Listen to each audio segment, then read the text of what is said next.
ইসলামের কাজে সবচেয়ে বেশি সহযোগিতা করছে নবীজিকে যুবক। হযরত আনাস ইবনে মালিক রাদিয়াল্লাহু তাআলা আনহু বলেন, কুননা নাগজু মা রাসূলিল্লাহ সাল্লাল্লাহু আলাইহি ওয়াসাল্লাম ওয়া নাহনু শাবাব। আমরা নবীজির সাথে প্রত্যেকটি যুদ্ধে অংশগ্রহণ করতাম আর আমরা ছিলাম যুবক। তিনি বলেন, তাহলে এই জন্য ভাইয়া মুসলমানের এই নওজোয়ান শ্রেণী যাদের বয়স 14, 16, 18, 20, 22, 25, বাবাদেরকেও বলি, বাস্তবিক অর্থে তাদের দ্বারা আরো অনেক কাজ হতো, ইসলামের অনেক খেদমত হইত, দ্বীনের অনেক কাজ ওরা করতে পারত। যুবকের কোনো রাত হয় না, যুবকের কোনো দিন হয় না। কোন নওজোয়ান 18-20 বছর বয়সে তার আবার রাত কি দিন, সে মন চাইলে ঘুমায়, আর যদি মন না চায় সারা রাতও জাগতে পারে, এতে তেমন কোনো অসুবিধা হয় না। 24 ঘন্টা লাগাতার মেহনতও যদি করে, যুবক তো যুবক, সে আবার দুর্বল হবে, সে যুবক। এই জায়েদ, এই যে কিশোর সাহাবী হযরত ওমর আবু বকর রাদিয়াল্লাহু তাআলা আনহু বলছিলেন যে, জায়েদ তুমি পুরা কোরআন সংকলন করবা, পুরাটা কোরআন, সমস্ত সাহাবীদের থেকে টুকরা টুকরা কোরআনের যত লিখিত কপি আছে এগুলা সব একত্র করবা, এরপরে পরীক্ষা নিরীক্ষা করে যাচাই বাছাই করে পুরা কোরআন একসাথ করবা। তুমি পারবা কিনা? তখন হযরত জায়েদ ইবনে সাবিতের বয়স মাত্র 16 বছর। উনি বলছেন, আপনি বললে আমি একটা পাহাড়কে কাইটা আরেক জায়গায় স্তূপ দিতে পারতাম না। মানে নওজোয়ানের আবার রাত কি দিন। এই জন্য যুবকের কোনো রাত নাই, দিন। সে চাইলে সারাক্ষণও মেহনত করতে পারে, সে চাইলে সারাদিনও গুঞ্জে যায়, ইচ্ছা করছে শুয়ে রয়েছে, ওঠে না। এই জন্য ভাই প্রত্যেকের কাছে অনুরোধ, বয়স্ক বাবারা আছেন, শুধু পান, বিড়ি, সিগারেট, চা আর চা দোকানের গপ গুজারি, আর এই সংসারের বাচ্চা কাচ্চা, কাউরে বিদেশ পাঠাইছেন, কাউরে বিয়ে শাদী দিচ্ছেন, ছোটখাটো একখান ঘর করছেন, কদ্দুর জমি কিনছেন, এতটুকুর পরে আমরা অনেক বয়স্ক লোক আছেন বৈশা বৈশা এখন এই পান, বিড়ি, সিগারেট, চা, গপ গুজারি, এতেই শেষ করে দিতেছেন হায়াত। মনে করছেন ছেলে পেলে যেহেতু লাইন করে দিছি, টাকা পয়সার ব্যবস্থা হয়ে গেছে, এখন আর আমার কোনো দায়িত্ব নাই। অথচ আল্লাহর কসম, একজন মুসলিম বাবা মায়ের দায়িত্ব কখনোই সন্তানের বাড়ি ঘর না। ইসলাম এটা বলে নাই ঘর দুয়ারের ফিকির করতেই হবে, মূল ফিকির এটা ছিল না। দায়িত্ব মূলত এটা নয়, ওটা এমনি মিলে যাবে। দুনিয়া যাকে যেটুক আল্লাহ দেওয়ার, এগুলো আল্লাহ তাআলা এমনিতেই দেয়, আসলেই এমনিতেই দেয়। আমি দেখেন, কিন্তু আল্লাহ তাআলা দায়িত্ব দিচ্ছেন, ওয়া'মুর আহলাকা বিস-সালাহ ওয়াসতাবির আলাইহা। আপনি আপনার পরিবারের সদস্যদেরকে নামাজের আদেশ করুন এবং আপনি নিজেও নামাজের উপরে মজবুত থাকুন। লা নাসআলুকা রিজকা, আল্লাহ বলছে তোমাদের কারো কাছ থেকে, বাপ পুত সংসারের কারো কাছে আমি তোমাদেরকে রিজিক দেওয়ার জন্য তোমাদের সহযোগিতা চাই না। নাহনু নারযুকুক, আমি একাই সকলকে রিজিক দেব।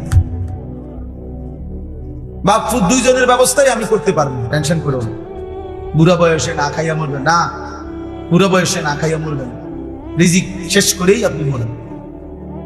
বুড়া বয়সে যে 3 বেলা খানা খায় এমন লোকের তো মৃত্যু হয় না, ঠিক না? না, হেবড়া মরবো কেন? ওনার তো খানার সমস্যা না, বলেন? এমন লোকের মৃত্যু হয়?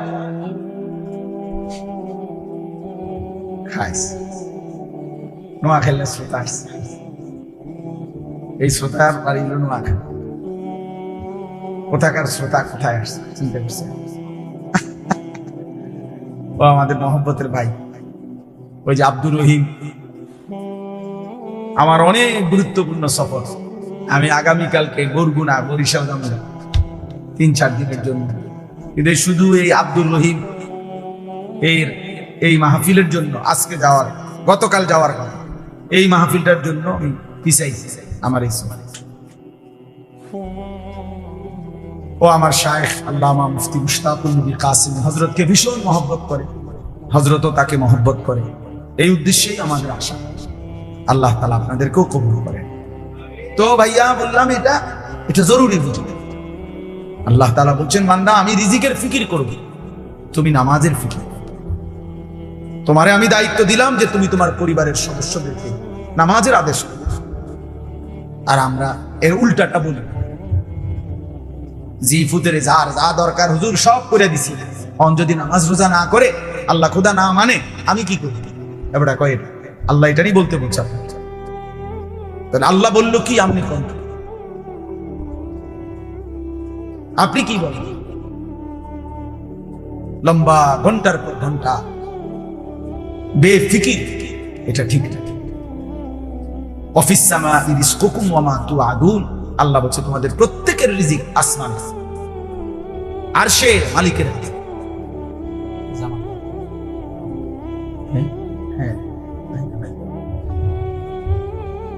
এই জন্য এটা জরুরি বাপ। ছেলেরা তোমরাও মনে রাখো বাপ, আমি আমার যে আয়াতগুলো পড়ছি আমি এগুলা তর্জমা বলতে চাই শুরুতে, এই জন্য এগুলা বলে নেই। এই যে কয়জন ছেলে তোমরা পড়ছো বাবা, তোমাদের কাছে আমার একটা বিশেষ কথা হল, বারবার আসা কঠিন বাবা, আর যদি কোনোদিন না আসি তো একবারই বললাম, মনে রাখো বাপ, যদি তোমার বাবা মা তোমার কোনো যত্ন নাও নেয় ঈমান ইসলামের আখিরাতের বিষয়, তারপরেও নিজে নষ্ট করবে। তোমারেও আল্লাহ তাআলা বুঝ দিয়েছেন, আকল দিয়েছেন। শেষ পর্যন্ত হাসরের মাঠে তোমার বাবাও তোমার পাশে থাকবে না, তুমিও তোমার বাবার পাশে থাকবে না। তোমার মা তোমার পাশে থাকবে না, তুমিও তোমার মায়ের পাশে থাকবে না। তোমার স্ত্রী তোমার পাশে থাকবে না, তুমিও তোমার স্ত্রীর পাশে থাকবে না। ইয়াউমা ইয়াফিরুল মারউ মিন আখিহি ওয়া উম্মিহি ওয়া আবিহি ওয়া সাহিবাতিহি ওয়া বানিহি।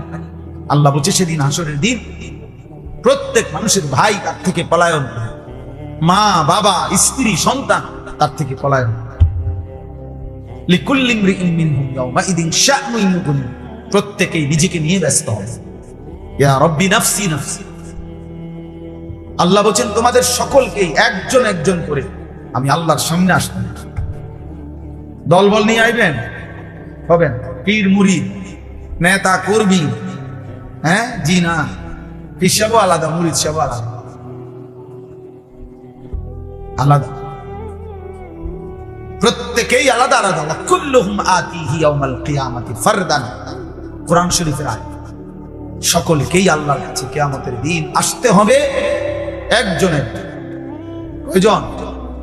একজন, ফারদান ওয়াহিদ ওয়াহিদ, একজন। এজন্য মনে করো তোমার বাবা খেয়াল করে নাই, মা তোমার খেয়াল করে নাই, তুমি নিজের হাতে নিজের মোবাইল দেখে দেখে, নারী দেখে দেখে, ছবি দেখে দেখে, অশ্লীল উলঙ্গ দৃশ্য দেখে দেখে অসভ্যতার মধ্যে ডুবে গিয়ে নষ্ট হয়ে গেছে। একদিন ফিরতে চাইলো আর ফিরতে পারে। গুনাহ বড় সাংঘাতিক। গুনাহ মানুষকে একসময় হতাশ করে দেয়।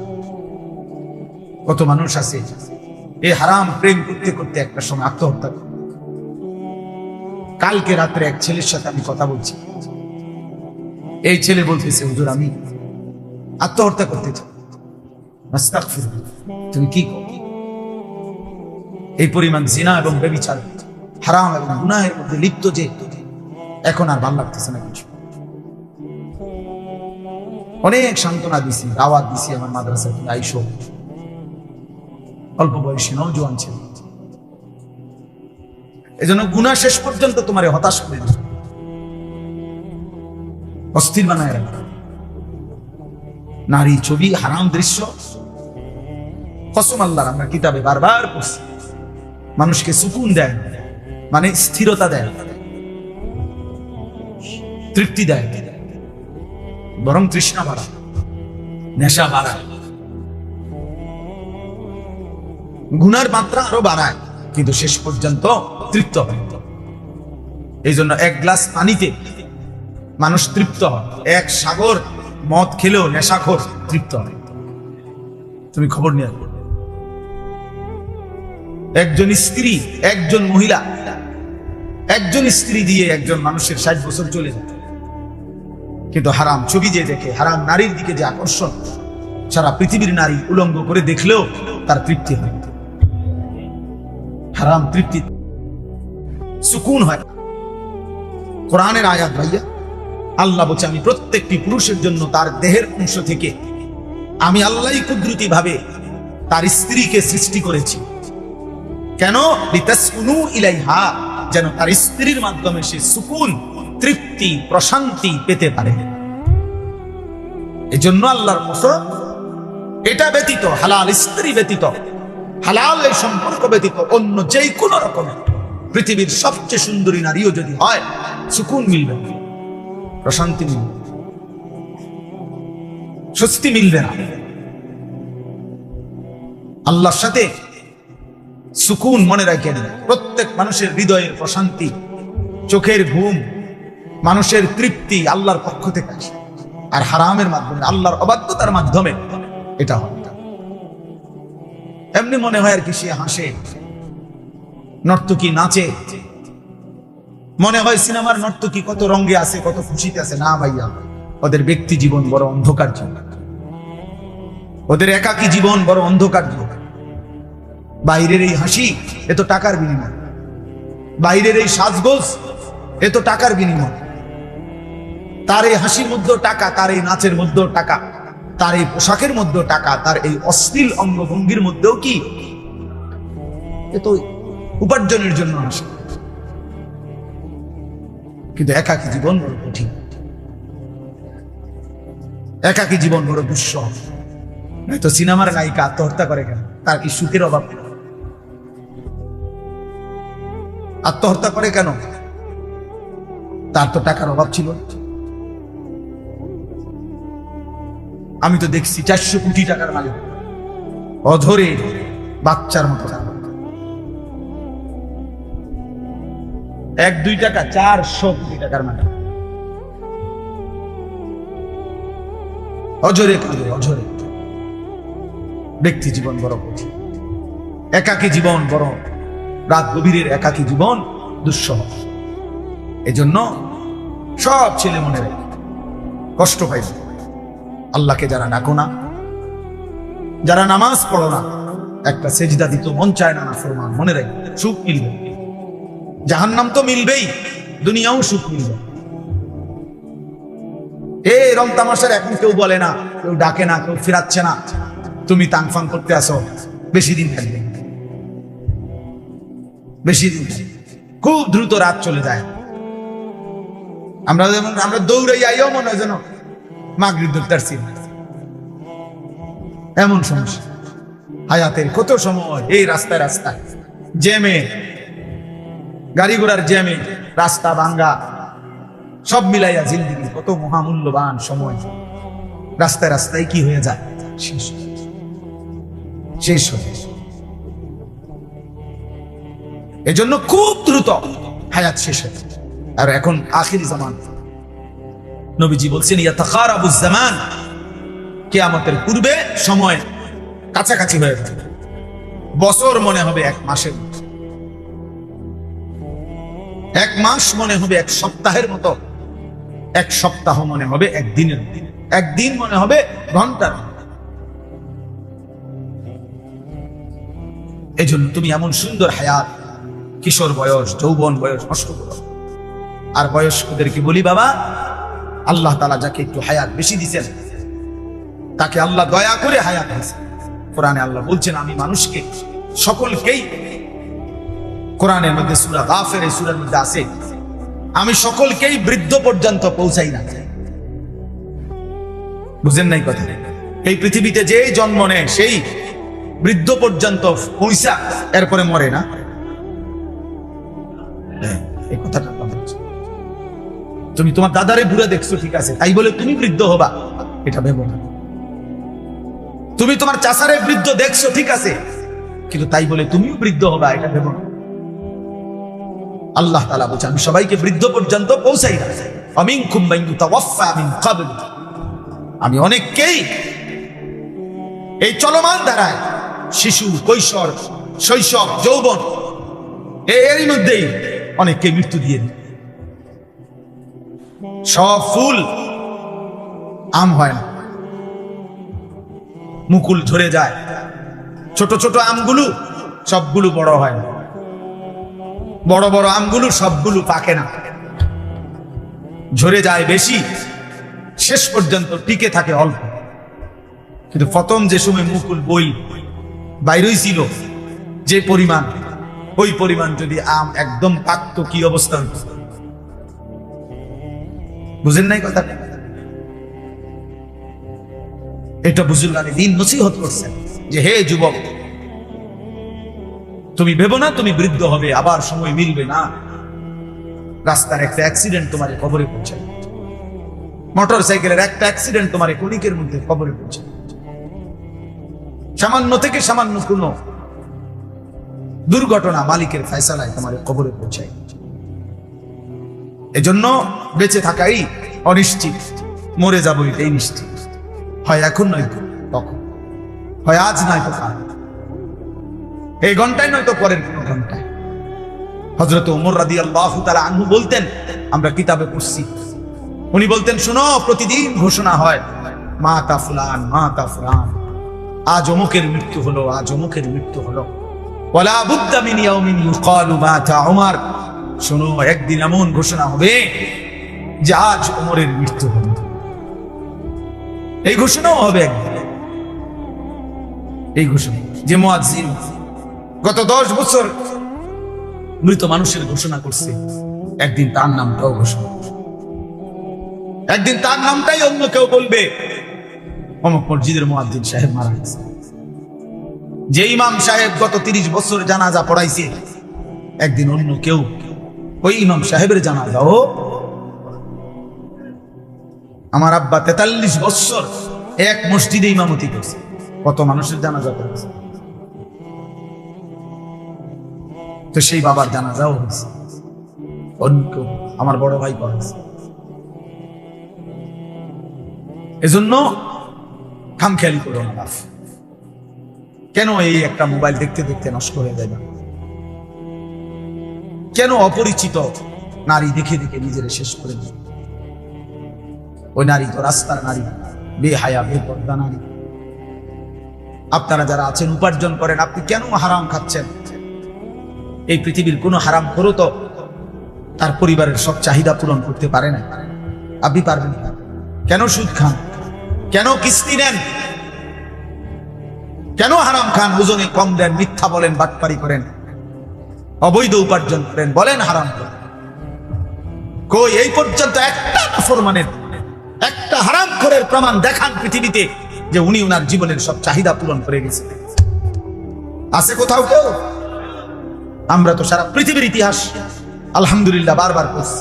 আমার জীবনে আমি সবচেয়ে বেশি যদি কিছু পড়ি আল্লাহর কোরআন রাসূলের সুন্নাহর পরে অন্য কোন বিষয় সবচেয়ে বেশি পড়ছি যদি বলা হয়, আমি ইতিহাস সবচেয়ে বেশি পড়ছি। এখনো আমার অভ্যাসে এই পৃথিবীর ইতিহাস বারবার পড়ছি। কত রাজা, কত মহারাজা, কত গল্প, কত ক্ষমতাধর, কত বাদশাহ, তারা কেউই তাদের চাহিদা পূরণ করে যাইতে পারে। বাদশাহ ইস্কান্দার বলা হয় যে উনি দিগ্বিজয়ী বাদশাহ ছিলেন। এত বড় বাদশাহ, সারা পৃথিবীব্যাপী যারা বাদশাহী করছেন, উনি মৃত্যুর পূর্বে ওনার খাদেমকে বলছিলেন যে আমার মৃত্যুর পরে তোমরা আমার লাশ কাফনের কাপড় পরাইয়া আমার 2টা হাত খালি রাখবা, কাফনের কাপড় থেকে আলাদা রাখবা, আর আমার লাশটা খাটের মধ্যে করে এরপরে পুরা রাজধানীটা লাশটা আমার ঘুরাইবা, আর 2টা হাত যেন খালি থাকে, মানে কাফনের কাপড়ের বাইরে থাকে, এমনি ঘুরাইয়া নিবা, নিয়া এরপরে দাফন।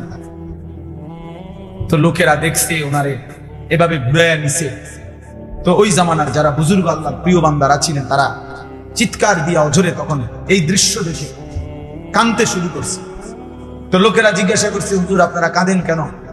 বলছে, হায় শোনো, সিকান্দার বাদশাহ ইস্কান্দার বুঝায় গেল যে আমার মতো দিগ্বিজয়ী বাদশাহ যখন কবরে যায় খালি হাতে,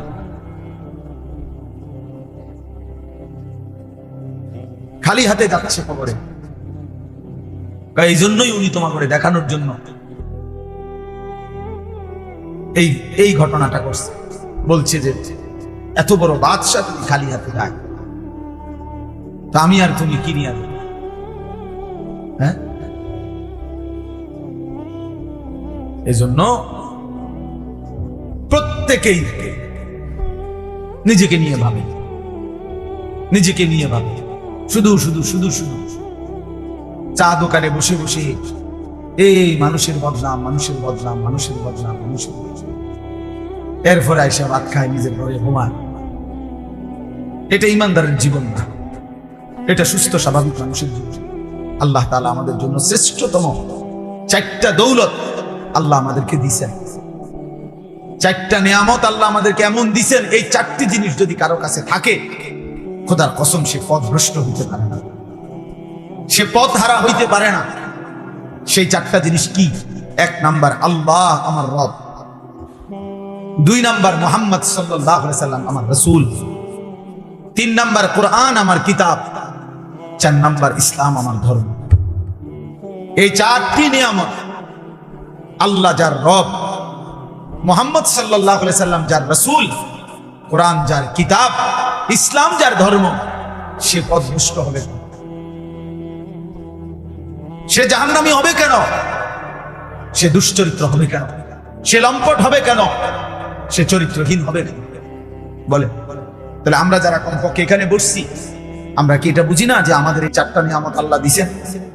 আমাদের রবকে, আমাদের রাসূলকে, আমাদের কিতাব কি, আমাদের ধর্মের নাম কি?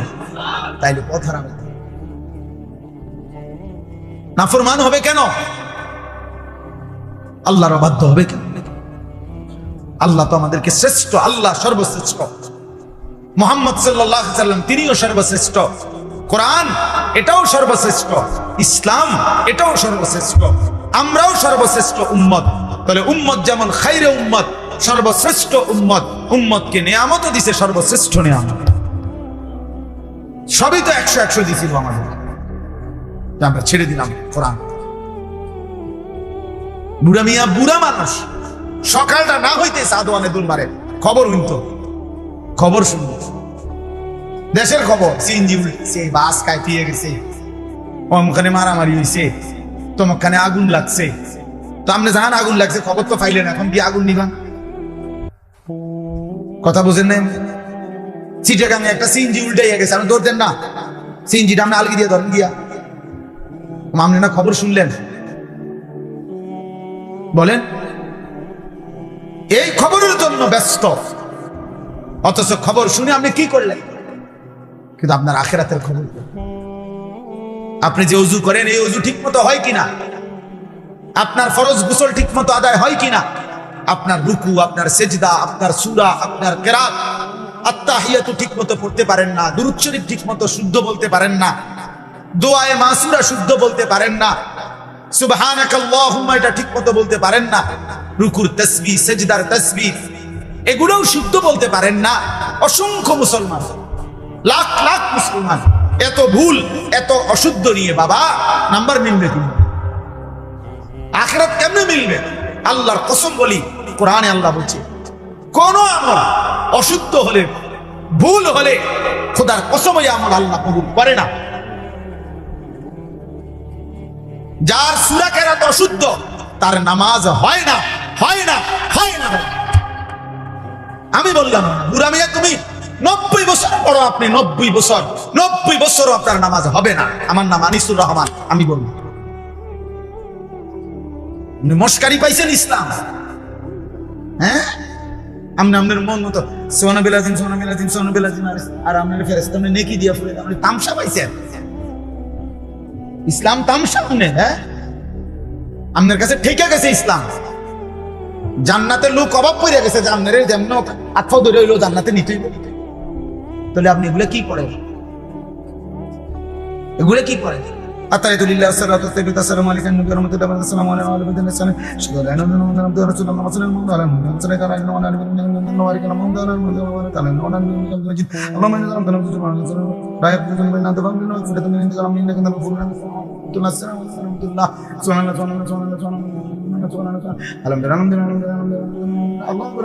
সাল্লাম শেষ। ফাজলামি করেন? হ্যাঁ, কার সাথে ফাজলামি করেন? এটা নামাজ? এটা আত্তাহিয়াতু? কার সাথে মুশকারি করলেন? হ্যাঁ, বেহেশত আমাদের মামুর বাড়ি, হাসরের মাঠ ফুটবল খেলার মাঠ। তাহলে ১৬ লক্ষ আম্বিয়া, আদম থেকে মুহাম্মদ সাল্লাল্লাহু আলাইহি ওয়াসাল্লাম পর্যন্ত সমস্ত নবীরা পর্যন্ত যেই মাঠের ভয়ে দুনিয়ার হায়াতে আল্লাহর কাছে কাঁদছেন, চোখের পানি ফেলছেন, ওই মাঠের নাম হাসরের মাঠ। আপনি এটা মস্কারি মনে করছেন? নবী সুপারিশ করবে ১০০বার সত্য, আল্লাহ নবী সাল্লাল্লাহু আলাইহি ওয়াসাল্লাম সুপারিশ করবেন। কিন্তু প্রশ্ন হলো, আপনারা একজন বলেন এখানে, আপনার বিবেক কি বলে যে নবী বলছে উম্মত তুমি মৃত্যু পর্যন্ত বিড়ি খাইতে খাইতে আইবা, আর হাসরের ময়দানে আমি সুপারিশ করে তোমারে বেহেশত দেবো? এই তো না সুপারিশ মানে, এই তো।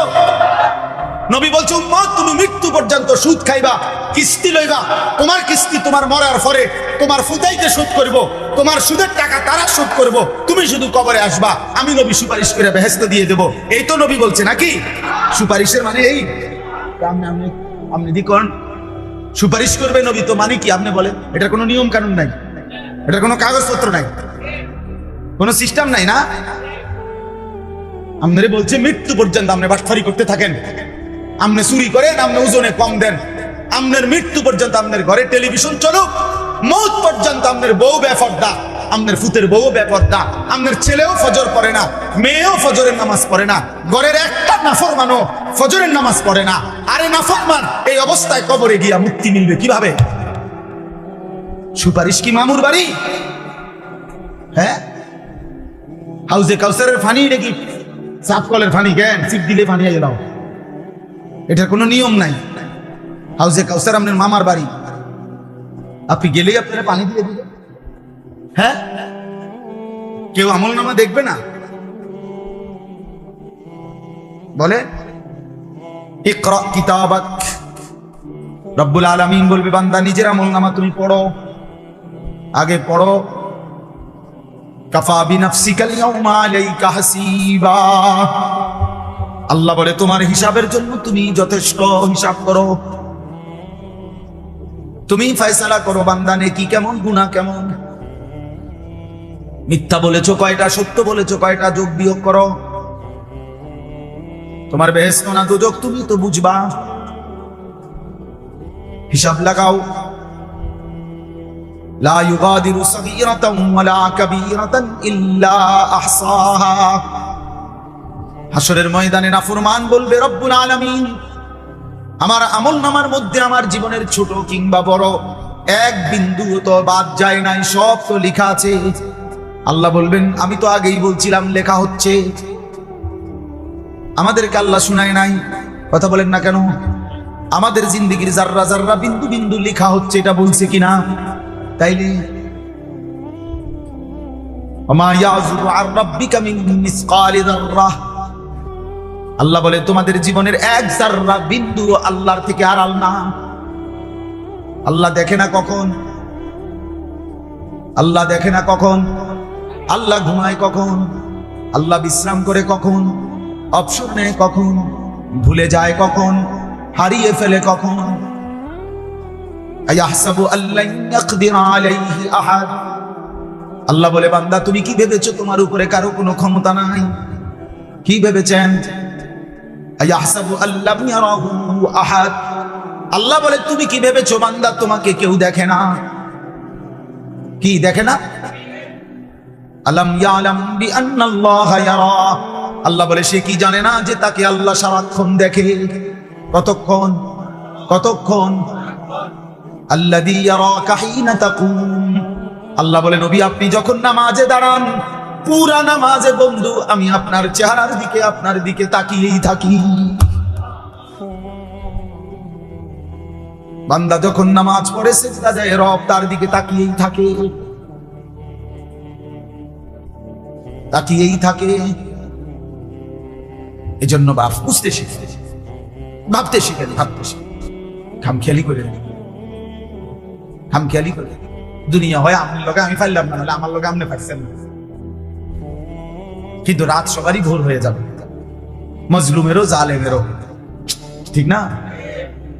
বাসর ঘরেও ভোর হয়, বাসর রাতেরও, ফাঁসির রাতে বাসর রাতও ভোর হয়, ফাঁসির রাতও কি হয়?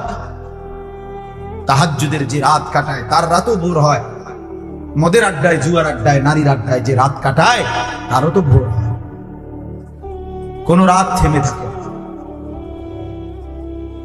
কোন রাত থেমে থাকে না, কিন্তু আখিরাত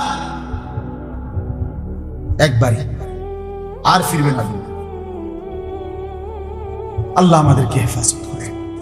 আমি মনে করাই দিলাম, ইনশাআল্লাহ আমার শায়েখ আসবেন, বয়ান করবেন, আমি মনে করাই দিলাম ভাইয়া, সবক দিলাম।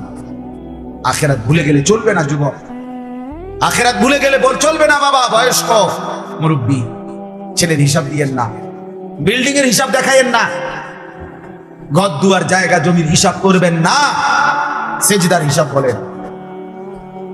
ঘরের মানুষ 6 জন, নামাজ পড়ে কয়জন সেটা বলেন।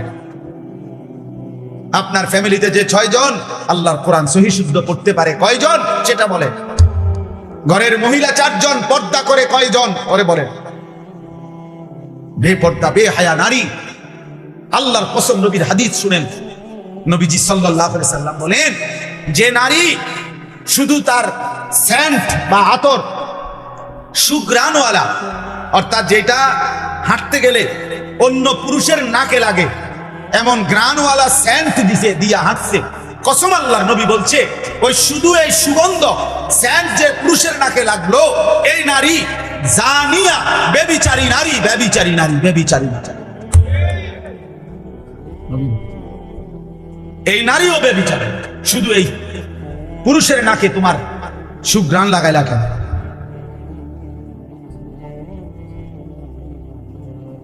তো আল্লাহ নবী সাল্লাল্লাহু আলাইহি ওয়াসাল্লাম বলছেন, এই পৃথিবীতে কোন পাপের কারণে আল্লাহ সবচেয়ে বেশি রাগ করে? নবীজি বলছে আয-যিনা, ব্যভিচার।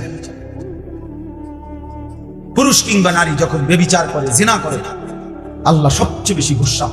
এজন্য ইসলামে সবচেয়ে ভয়ানক শাস্তি কোন পাপের? এই জিনা। এর চাইতে ভয়ঙ্কর কোন শাস্তি নেই।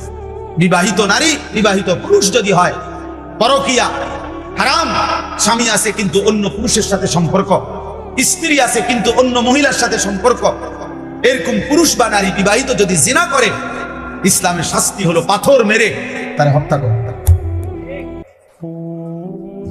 আর অবিবাহিত ছেলে মেয়ে যদি জিনা করে, ইসলামের শাস্তি হলো চামড়ার বেত দিয়ে, চাবুক দিয়ে 100 বেত্রাঘাত করো সকলের সামনে। একাকী করলে হবে না, সমস্ত মানুষের উপস্থিতিতে, মানুষ যেন সেটা দেখে। কোরআনে বলছে, কোরআন শরীফের সরাসরি আয়াত, আমাদের কাছে যেটা যেমনই মনে হোক, এটা আল্লাহর বিধান, এটা শরীয়তের ফয়সালা। তাহলে এই জন্য আল্লাহ তাআলা সবচেয়ে বেশি গুসা হয় নারী পুরুষের হারাম মেলামেশা, নারী পুরুষের হারাম সম্পর্ক। আজকে নওজোয়ানের চরিত্রের, চেহারার, মোবাইলের এই আসক্তির মূল কারণ নারী। ক্লাস 8-এ পড়ো, মেট্রিকে পড়ো বেটা, 24 ঘন্টা মোবাইল লইয়া বসে থাকো, কি করো আমরা বুঝি না?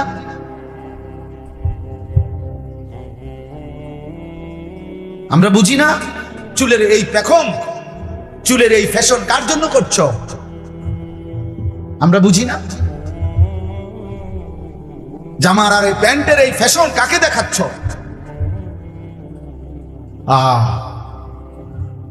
কি বুঝার তাও জানে না, কি ভুলে গেছে তাও ভুলে গেছে। আমার শায়েখ আল্লামা মুফতি মুশতাকুন নবী কাসিম হুজুর বলে, এটা ভুল না ভি ভুল গিয়া, ভুলে গেছে যে তাও ভুলে গেছে। আল্লাহ আমাদেরকে হেফাজত করে। আমরা রাসূলুল্লাহ সাল্লাল্লাহু আলাইহি ওয়াসাল্লামের মতো শ্রেষ্ঠতম নবী, কোরআনে এই আয়াতটা এই জন্যই শুরু করছে। মক্কার কুরাইশরা বলতো নবীজিকে, নাউজুবিল্লাহ, পাগল। আল্লাহ তাআলা ওয়াদা করছে, কসম করছে যে বন্ধু আমি কসম করে বলছি, মা আনতা বিনিআমাতি রাব্বিকা বিমাজনুন, আপনার উপরে 24 ঘন্টা আমার নেয়ামত বর্ষিত হয়, এমন নেয়ামত প্রাপ্ত বন্ধু আমার, আপনি পাগল হইতে পারেন না। ওয়া ইন্না লাকা লাআজরান গায়রা মামনুন, আল্লাহ বলছে বন্ধু আপনি ধৈর্য ধরেন।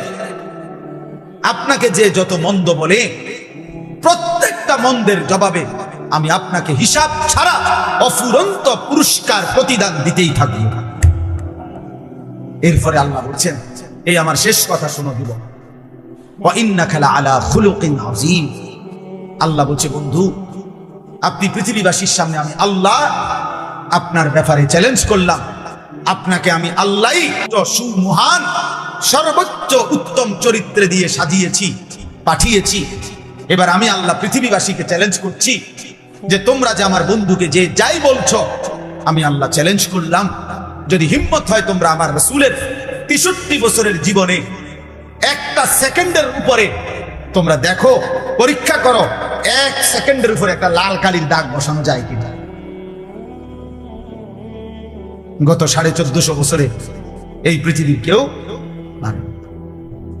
নবীর ১ সেকেন্ডের উপরে কোনো একটা লাল কালির দাগ বসাইতে, নবীজির একটা নিঃশ্বাসের উপরে কেউ দাগ বসাইতে পারে নাই। যে মুহাম্মদ আরবির এই আচরণটা সুন্দর হয় নাই, উত্তম হয় নাই এমন, বরং আমরা কিতাবের মধ্যে পড়ছি যত উত্তম গুণ আছে সব উত্তম গুণকে যদি বলা হয় আকৃতি ধারণ করো, যেমন বিনয়, সাহসিকতা, ধৈর্য, তাকওয়া, মনে করেন এগুলো উত্তম গুণ। যত উত্তম গুণ আছে সব উত্তম গুণকে যদি বলা হয় আকৃতি ধারণ করো, তাহলে যেই আকৃতিটা আসবে বারবার, সেই আকৃতিটাই হচ্ছে মুহাম্মদুর রাসূল সাল্লাল্লাহু আলাইহি ওয়াসাল্লাম। বিনয়ে যিনি সেরা তিনি মুহাম্মদ, চরিত্রে যিনি সেরা তিনি মুহাম্মদ, ধৈর্যে যিনি সেরা তিনি মুহাম্মদ, সাহসিকতায় যিনি সেরা তিনি মুহাম্মদ, লজ্জায় যিনি সেরা তিনি মুহাম্মদ, তাওয়াক্কুলে যিনি সেরা তিনি মুহাম্মদ, ইয়াকিনে যিনি সেরা তিনি মুহাম্মদ। সব রঙে, সব ঢঙে, সব গুণে, বাহ্যিক চেহারায় আর আত্মিক গুণে সব কিছুতেই তিনি শ্রেষ্ঠ। আঁচে তু আঁচে খুবা হামাদারান তু তনহাদারি। আল্লামা ইকবাল বলছে, নবী সোয়া লাখ আম্বিয়ার যত গুণ একা যদি আপনার মাঝে খুঁজি, আপনি সব, আপনি একাই সব। আঁচে খুবা হামাদারান তু তনহাদারি, আপনি একাই সব, আপনি একাই সব। মুসার যত মুজিজা আপনার মাঝে আছে, ঈসার যত মুজিজা আপনার মাঝে আছে, আদম থেকে নিয়ে ঈসা সব নবীর যত বৈশিষ্ট্য আপনি একার মাঝে সব আছে। এত বড় শ্রেষ্ঠতম রাসূল আল্লাহ আমাদেরকে দিয়েছিলেন। একটা একটা সুন্নাত আমাদের অনুসরণ করার কথা, মাথার চুল থেকে পায়ের নখ পর্যন্ত, ঘর থেকে জীবনের শেষ প্রান্ত পর্যন্ত, কিন্তু আমরা প্রত্যাখ্যান করছি। আজকে আপনাদের কাছে আমি এটাই বলে গেলাম, রাসূলুল্লাহ সাল্লাল্লাহু আলাইহি সাল্লামকে যদি কেউ ভালোবাসেন, ভালোবাসার দাবিতে আমি ধাক্কাধাক্কি করতে চাই না, ভালোবাসার দাবিতে আমি ঝগড়া করতে চাই না, তাকে আমি এতটুকুই শুধু বুঝাই, ভালোবাসার দাবিতে নবীজির সুন্নাতের অনুসরণ আপনাকে করতে হবে। নবীজির একটা একটা সুন্নাত অনুসরণ যে করে সেই কেবল নবীজিকে ভালোবাসে। যার মধ্যে নবীজির সুন্নাতের অনুসরণ নাই, সে ভালোবাসার দাবিতে ধোঁকাবাজ, ধোঁকাবাজ, ধোঁকাবাজ, ধোঁকাবাজ, মিথ্যাবাদ, মিথ্যাবাদ, মিথ্যাবাদ, মিথ্যাবাদ। বছরের পর বছর আপনার মেসওয়াক করতে মনে থাকে না, আপনি নবীকে ভালোবাসেন। বছরের পর বছর আপনি বিড়ি সিগারেট খান, আপনি নবীকে ভালোবাসেন। মিথ্যা, মিথ্যা, ধোঁকা, ধোঁকা, ধোঁকা। হালাল হারামের কোনো পার্থক্য নাই। তুমি কিসের নবীকে ভালোবাসো? চরিত্রের কোনো, আখলাকের কোনো খবর নাই। তুমি কিভাবে নবীকে ভালোবাসো? তোমার স্ত্রী বেপর্দা, তুমি কেমনে নবীকে ভালোবাসো? তোমার ঘরে প্রত্যেকদিন রঙিন টেলিভিশনে নাচ গান, নর্তকীর ছবি, বউ বাচ্চা, জিফুত, নাতি নাতনি সিনেমা দেখে, নাটক দেখে, সারাদিন সারা রাত টেলিভিশনে। তুমি কেমনে নবীকে ভালোবাসো? তুমি চা দোকানে টেলিভিশনে বসে বসে নর্তকী দেখো, তুমি কেমনে নবীকে ভালোবাসো? কথা বললে গালি ছাড়া কথা বলতে পারো না, তুমি কেমনে নবীকে ভালোবাসো? এরা সব মিথ্যা দাবিদার, মিথ্যা দাবি। শতভাগ সুন্নাত যার মধ্যে আছে, আখলাক যার মধ্যে আছে, ঈমান ইসলামের পাবন্দি যার মধ্যে আছে, সেই রাসূলের আশিক, সেই রাসূলের প্রেমিক, সেই নবীকে ভালোবাসে। যদি বলেন আমার মধ্যে কম আছে, আমার যেটা কম আমারও দায়িত্ব সেটা ঠিক করা, আপনার যেটা কম আপনারও দায়িত্ব এটা ঠিক করা। কথা বুঝেন? আপনি কথা বলি হালা দিল তো না যে আরে কত হুজুর তো দেখছি উল্টা ফাল্টা, উল্টা ফাল্টা আপনি ঠিক করেন। কথা বোঝেন নাই? আপনি ঠিক করেন। আপনি হুজুরের লগে আল্লাহর সামনে দাঁড়াইতেন না, আপনাকে আপনার একা দাঁড়াইতে হবে। অতএব এটা বললে আপনি পার পাইতেন না। দুনিয়া আপনি গাছ জোর দেখাইলে হবে না, আখিরাত, আখিরাত আসল বিষয় কি বলেন না? আখিরাত। ऐसे रहे या वैसे रहे वहां देखना फिर कैसे रहे। এভাবে থাকেন আর ওইভাবে থাকেন, আসল বিষয় হলো ওখানে কেমন থাকে। অতএব এই দুই কথা শেষ, আমার কথা শেষ। এক নম্বর আমি বলছি, কিশোর যুবক ভাই, নিজের আখলাক, নিজের আখেরাতের কথা ভাই, নষ্ট হইও না। বয়স্ক বাবাদেরকে বলছি, আপনারা নিজের এবং পরিবারের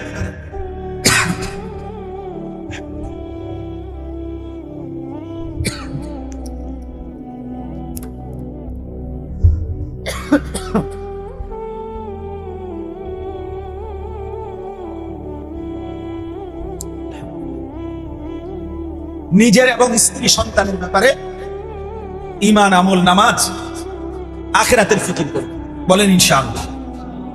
আর আমরা সবাই মিলে সবার জন্য কথা হলো নবীজির সুন্নাতের মাধ্যমে ভালোবাসার প্রমাণ দিতে হবে। কিসের মাধ্যমে বলেন? আবার বলেন। একটা একটা সুন্নত শিখেন। আমরা আমনের তরিকায় থাই না। আপনার কাছে আমি তরিকা বেচতে পাইছি না, কথা বুঝছেন না? আমি আমার একটা দরবার লই আইছি না যে আসেন কেটা কেটা ঢুকবেন, বাস উঠে লই যাবো না। আপনি আমনের জায়গাতে থাকেন, আপনি আমনের জায়গাতে থাকেন, আপনি আমনের হুজুরের কাছেই থাকেন, আপনি আপনার ফিসাবের কাছেই থাকেন, কোনো অসুবিধা নেই। কিন্তু দেখার বিষয় হলো একটা একটা সুন্নাত নিজের জীবনে আনেন, নিজের জীবনে আনেন। রাসূলুল্লাহ সাল্লাল্লাহু আলাইহি সাল্লামকে মানদণ্ড বানান, নবীজিকে অনুসরণীয় বানান, আর কোনো ঝগড়া থাকবে না, আর কোনো ফিতনা হবে না। আল্লাহ আমাদেরকে হেফাজত করেন, আল্লাহ আমাদেরকে কবুল করে নেন, আল্লাহ আমাদেরকে কবুল করে নেন। আমরা সব সময় এটা বলেই যাই, আমরা সারা মাস, আমরা সব সময় আমরা এটা বলেই যাব, আমরা সারা বছর সারা মাস নবীকে ভালোবাসি, আমরা প্রতিদিন ভালোবাসি, প্রতিদিন সুন্নাত যে অনুসরণ করে সে নবীকে সারাক্ষণই ভালোবাসি। আল্লাহ তাআলা আমাদেরকে বুঝার তৌফিক দান করেন। ইনশাআল্লাহ এশার নামাজ হবে, এরপর আবার যথারীতি ওলামায়ে কেরাম নসিহত করবেন। আমার প্রিয় ভাই হযরত মাওলানা মুফতি ইউসুফ বিন ইকবাল অনেক অনেক সুন্দর বয়ান করে, অনেক সুন্দর মাওলানা, অনেক বড় আহলে ইলম, আপনারা তার বয়ান শুনবেন। এবং সর্বশেষ আমার শায়েখ আরিফ বিল্লাহ হাকিমুন নফস আল্লামা মুফতি মুশতাকুন নবী কাসেমী হযরতের বয়ান শুনে দোয়া করে এরপরে যাবেন। আল্লাহ তৌফিক দান করেন, কবুল করেন, আমিন।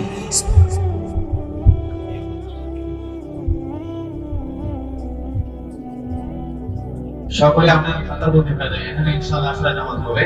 আশরা নামাজের শেষে ইনশাআল্লাহ আজকে যিনি প্রধান আকর্ষণ বারুণা রইল, অত্যন্ত যিনি গভীর আলোচনা করেন, সকলে প্রিয় হযরত মাওলানা মুফতি ইউসুফ বিন ইকবাল, হযরত মাওলানা ইউসুফ বিন ইকবাল ইনশাআল্লাহ আপনারা নামাজের শেষে উনি আমাদের মাঝে তাশরীফ আনবেন, বয়ান করবেন। অতএব সকলকে বলবো আমরা খাতাবন্দি হয়ে যাই, এখন ইনশাআল্লাহ আশরা জামাত হয়ে যাবে। সকলে এখানে দাঁড়িয়ে যাই, আমরা খাতাবন্দি হয়ে যাই। যাদের ওজনে আশেপাশ থেকে আমরা ওজন করে সকলে প্যান্ডেল ভিতরে চলে আসি। বলে এটা হাদিস না, বুজুর্গদের কথা, যে নিজেকে চিনলো সে আল্লাহকে চিনবে। এই কথার মানেই তো, অর্থাৎ সে যখন নিজের করণীয় বর্জনীয় বুঝতে পারছে, আমার এটা করতে হবে, এটা ছাড়তে হবে, আমার জন্য এটার অনুমতি আছে, এটার অনুমতি নাই, আমার জন্য এটা হালাল, এটা হারাম, এটা আমার কর্তব্য, এটা আমার করা উচিত, এটা আমার ছাড়া উচিত, এই যে নিজের এই জিনিসগুলো যে বুঝে চিনে, তো সে আল্লাহকেও পেয়েছে। কারণ এইটাই তো ইবাদত, এটাই তো আল্লাহ তাআলার হুকুম। ওয়াহাদাইনাহু নাজদাইন, কোরআনুল কারীমের মধ্যে আছে, আল্লাহ তাআলা বলেন আমি বান্দাকে দুটি পথ আলাদা আলাদা আমি আল্লাহই সৃষ্টি করে বলে দিয়েছি, আমি দুইটা রাস্তা আলাদা বলে দিয়েছি, এটা হালাল, এটা হারাম, এটা করণীয়, এটা বর্জনীয়, এটা করো, এটা ছাড়ো। আল্লাহ বলেন আমি এটা বলে দিয়েছি। মনে করেন ছাগল আর কুকুর সাইজে দেখতে একই রকম, গঠনে শরীরের সাইজে ছাগল আর কুকুর এক সাইজে, একই গোশত রক্তওয়ালা, একই মালিকের সৃষ্টি, কিন্তু আল্লাহ তাআলাই একটাকে হালাল বলছেন আর একটাকে কি বলছেন? হারাম বলছেন। নয়তো এটা কারো মানুষের সিদ্ধান্ত? এটা ছাগল হালাল কেন আর কুকুর হারাম কেন? তো উত্তর কি? আল্লাহ করছে, আল্লাহ এটা হালাল করছেন, এটা হারাম করছেন। ব্যবসা এবং সুদ বাহ্যিক দৃষ্টিতে একই রকম, ব্যবসাও লাভের আশায় করা হয়, সুদও লাভের আশায় দেয়। সুদ মানুষে দেয় যে, খায় যে, দেয় যে সুদি লাগায় যে টাকা, এটা কি লাভের আসে না লসের আসে? তো ব্যবসা করে কি আসে? তো তো একই তো। মক্কার কুরাইশরা এটাই বলছে, কাফেররা কোরআন শরীফ আছে, ওরা এটাই বলছে নবীজি, ইন্নামাল বাইউ মিসলুর রিবা, নিশ্চয়ই বেচা কিনা তো সুদের মতো। কিন্তু নবী সাল্লাল্লাহু আলাইহি সাল্লাম আল্লাহর পক্ষ থেকে উত্তর দিয়েছে যে না, একই না। আহাল্লাল্লাহুল বাইআ ওয়া হাররামার রিবা, আল্লাহ ব্যবসাকে হালাল করেছেন, সুদকে হারাম করেছেন। অতএব যুক্তি দিয়ে যদি বুঝেও ধরে তাইলেও আলহামদুলিল্লাহ, যদি বুঝেও না ধরে তাইলেও এটা মেনে নেওয়া আমার দায়িত্ব। আল্লাহ তাআলার সব কথা আমি না বুঝতেও আমার জন্য মানা জরুরি, পালন করা জরুরি। এটাই দিন, এটাই ঈমান, এটাই আমাদের দায়িত্ব। এজন্য মাহফিলের মূল মাকসাদ প্রত্যেকেই যেন আমরা নিজের ভালো, নিজের কল্যাণ, নিজের আখিরাত বুঝতে চেষ্টা করি। 16 বছর 18 বছর ছোট না, 14 বছর বয়সে সাহাবায়ে কেরাম যুদ্ধ করছে। 16 বছর 17 বছর বয়সে সাহাবায়ে কেরাম পুরা যুদ্ধে অংশগ্রহণ করছে, দুশমনের মোকাবেলায় লড়াই করছে, ইসলামের বিজয় ছিনিয়ে আনছে। উহুদের যুদ্ধে সর্বপ্রথম যিনি কাফেরদের বিরুদ্ধে তীর মারছেন, হযরত সাদ ইবনে আবি ওয়াক্কাস রাদিয়াল্লাহু তাআলা আনহু, তিনি তখন মাত্র 17 বছরের ছিলেন। বদরের যুদ্ধে সবচেয়ে বড় দুশমন আবু জেহেলকে যে হত্যা করছে যারা, আমরা সবাই জানি যে ছোট ছোট দুটো বাচ্চা পায়ের বুড়ো আঙ্গুলের মধ্যে ভর দিয়ে ছোট বাচ্চা সাহাবীরা দাঁড়াইতেন যেন লম্বা দেখা যায়। উদ্দেশ্য কি? যুদ্ধ করার জন্য, যুদ্ধ থেকে পলায়নের জন্য, বরং যুদ্ধে অংশগ্রহণ। হযরত যায়েদ ইবনে সাবিত একজন সাহাবী রাদিয়াল্লাহু তাআলা, ওনার আম্মা ওনাকে যুদ্ধের জন্য নবীজির কাছে আনছেন। নবীজি দেখছেন ওনার বয়স তখন 13 বছর। আল্লাহ নবী সাল্লাল্লাহু আলাইহি সাল্লাম ফিরিয়ে দিয়েছেন, না, এত ছোট বাচ্চা নেওয়া যাবে। আমরা কিতাবে স্পষ্ট করছি হযরত যায়েদ তখন ওনার আম্মার কাছে বলছে কাঁদতে কাঁদতে যে মা, আমি ঘরে ফিরে যাব, যদি যুদ্ধে না নেয় নবী আমাকে। নবীজিকে বলেন আপনি আমাকে দ্বীনের নবীজির সাথে ওনার যেই কোনো কাজে আমারে লাগাইতে, আমি কোনো না কোনো কাজ আমারে দিতে পারি, আমি ওইটা অন্যটা হলে অন্যটাই করবো, কিন্তু আমি ঘরে যাব, ফিরে যাব। আল্লাহ নবী সাল্লাল্লাহু আলাইহি ওয়াসাল্লামের কাছে বলছেন, নবীজি বললেন, উনি আবার ওনার আম্মা ওনাকে বলছেন নবীজিকে, ইয়া রাসূলুল্লাহ, আমার ছেলে ছোট হলেও কোরআন শরীফের অনেকগুলো সূরা মুখস্থ পারে। শুনাইছেন নবীজি, নবীজি এতে খুশি হয়েছে, বুঝছেন সে অনেক মেধাবী।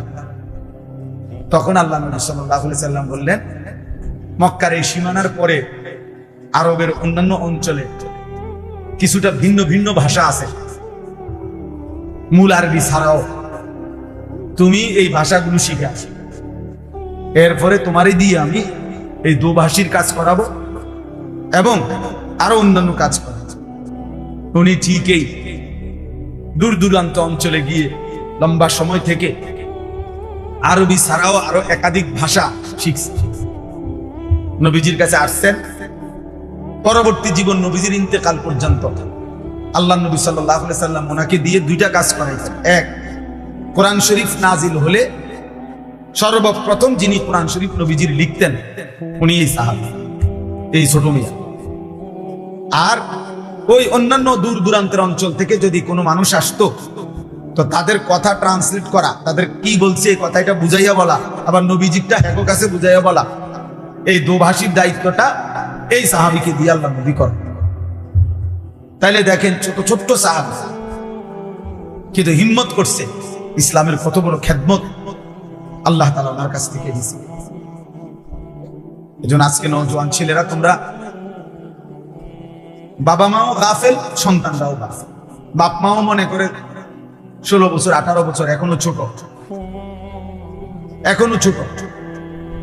আর সন্তান নিজেও মনে করে এত অল্প বয়সে আমার করার কিছু নেই, যদি কিছু নামাজ রোজা করতেও হয় এটি বুড়ো হইল, অসল হইল। এতে করে উম্মতের এই বড় অংশ, প্রজন্মের এই মূল যেই অংশ, যুবক শক্তি সামর্থ্যের মূল অবস্থা যেটা, এই নওজোয়ান যেই কোনো, আমরা সবাই এটা বুঝি, কোরআন শরীফে আছে আল্লাহ তাআলা বলছেন মানুষকে যে তোমার তিনটা অবস্থা, প্রথম তুমি দুর্বল, এরপরে তুমি সবল, এরপরে পুনরায় দুর্বল। ছোট্টবেলায় তুমি ছিলে দুর্বল, যৌবনকালেই তুমি কেবল সবল, আবার তুমি যখন বৃদ্ধ হবা, যদি হায়াত পাও, তাইলে আবারও দুর্বল। তাহলে মাঝখানে শক্তি সামর্থ্য, সবল, সুস্থ, কওয়াত, কোরআনে আল্লাহ বলছে সেটা যৌবন। তাহলে দেশ গড়া, পৃথিবী গড়া, ইসলামের খেদমত করা, আল্লাহর দ্বীনের জন্য জান বাজি রাখা, কালেমার পতাকা পৃথিবীর প্রান্তে পৌঁছানো, শেষ প্রান্তে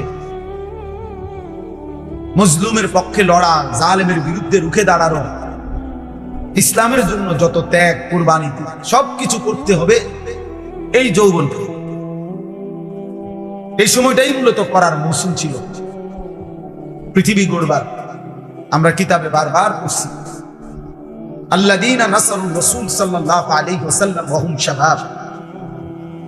এটা রাগ করবেন না, এটাই ইতিহাস। কিতাবে স্পষ্ট আছে, আমার কাছে এই গাড়িতে আমার এই কিতাব আছে, আমি সবসময় যে আরবি কিতাবটা পড়ি, ওখানে আছে যে আল্লাহ নবী সাল্লাল্লাহু আলাইহি ওয়াসাল্লামের 23 বছরের নবুয়তের জীবনে সবচেয়ে বেশি সাহায্য ওনাকে যারা করেছেন তারা ছিলেন যুবক। ওয়াল্লাযীনা আদু, আর যারা আল্লাহ রাসূলের সবচেয়ে বেশি বিরোধিতা করছেন 23 বছরে গড়ে, তারা ছিল বৃদ্ধ। বয়স্ক লোকগুলো বিরোধিতা করছে বেশি, যুবকগুলো সহযোগিতা করছে বেশি। নবীজি বলে কোন বুড়াই সহযোগিতা করে না, করছে, মানে গড় হিসাব বললাম, বুঝেন নাই কথাটা? সব বুড়া মানুষ দুশ্মনী করছে এটা না, আবার সব যুবক পক্ষে ছিল